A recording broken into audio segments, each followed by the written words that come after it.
This is Education 701, Foundations in Leadership, Social Justice Leadership. Our checklist for the next 2 units will include examining the historical underpinnings of racism in educational leadership, reviewing the concepts found in immunity to change, reflecting on our own self-imposed internal barriers and fears associated with the work of equity and social justice, and hopefully instilling a drive for continual self-improvement regarding equity and social justice, and answering the question, who is responsible for this work? And if not you, who? Are you a racist or an anti-racist? Great quote from 1978, U.S. Supreme Court Justice Harry Blackmun. In order to get beyond racism, we must take account of race. There is no other way. And in order to treat some persons equally, we must treat them differently. Ibram X. Kendi provides some great insight into this conversation. Racist and anti-racist are like peelable name tags that are placed and replaced based on what someone is doing or not doing, supporting or expressing in each moment. These are not permanent tattoos. Like fighting an addiction, being an anti-racist requires persistent self-awareness, constant self-criticism, and regular self-examination. Racism in education has existed since the beginning of education. Some educators have made attempts at examining the impact of racism as they looked at closing the racialized achievement and opportunity gap, now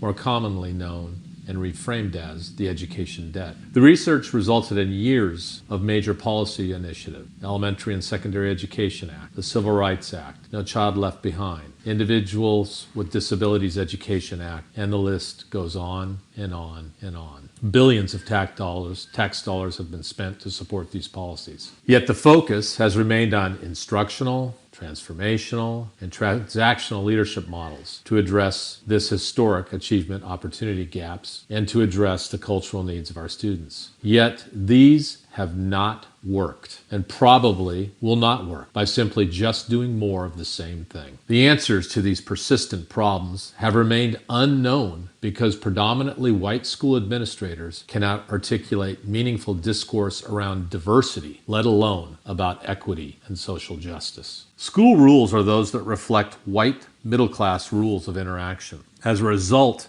actions such as speaking louder or questioning class rules or questioning teacher authority are significantly disciplined, leading to disproportionate outcomes for students of color.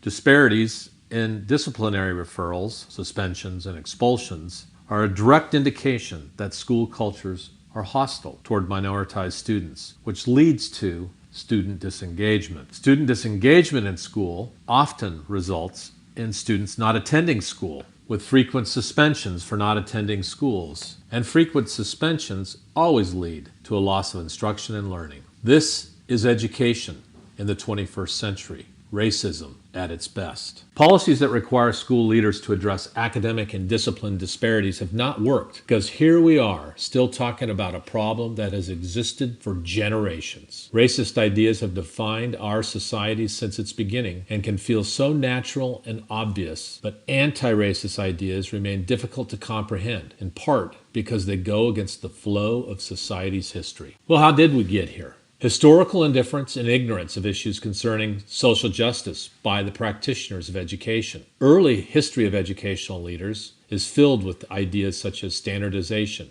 regimentation, a one-size-fits-all approach, a focus on management, planning, organizing, financing, supervising, budgeting, scheduling. In this era, human differences were viewed in terms of deficiencies.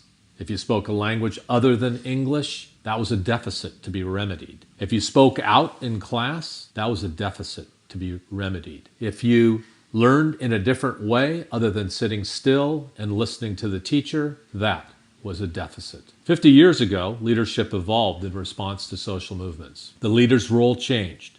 The leader was required to create a shared vision, focus on school culture, provide collaboration with families. However, there was still a huge prescriptive performance standard which were given greater weight than responding to the needs of individual students. Educational leadership today, where we still have growing pressures for accountability, leaders must shed light on and interrogate notions of social justice, democracy, equity, and diversities. Leaders must incorporate students' backgrounds and experiences as strengths rather than hurdles or deficits. to overcome. Leaders must be reflective. They must value openness, collaboration, and information sharing. And schools must be seen as places where questioning the world around you is seen as a value and not something to be put down or disciplined for. Our goal at Rossier is to develop and sustain leaders. Leadership preparation that addresses race, culture, language, national identity. That's necessary, but it is not sufficient in developing a critical consciousness. The leader's critical consciousness of culture and race serves as a foundation to establish beliefs that will then make a difference in the lives of children in their community. Leaders must be able to articulate a vision that supports the development of and sustainment of culturally responsive teaching. Culturally responsive teaching works where leaders require that teachers know who their students are as people, ensure that teachers understand the context in which they teach, and where leaders intentionally challenge their own and those of their teachers' knowledge and assumptions. For our leaders of color, avoid political passing. The privileges that come with whiteness must be challenged. Do not fail to see the political benefits of addressing racism within the system, and do not resist seeing racism as an excuse or an inappropriate weapon in the cry for reform in the systems that you lead. Some ideas. Look to empower your students while acknowledging openly that many have been systematically disempowered.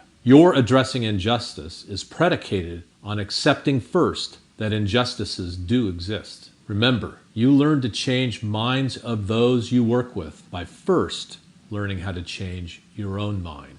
Encourage your students to question the world around them by showing them how you question yourself and your own assumptions. Always question the status quo. Don't fall into the traps of status quo. Always remember, education must evolve and change over time. And the rapidity of that change should be determined by what our children need, not by what the adults can manage in the system.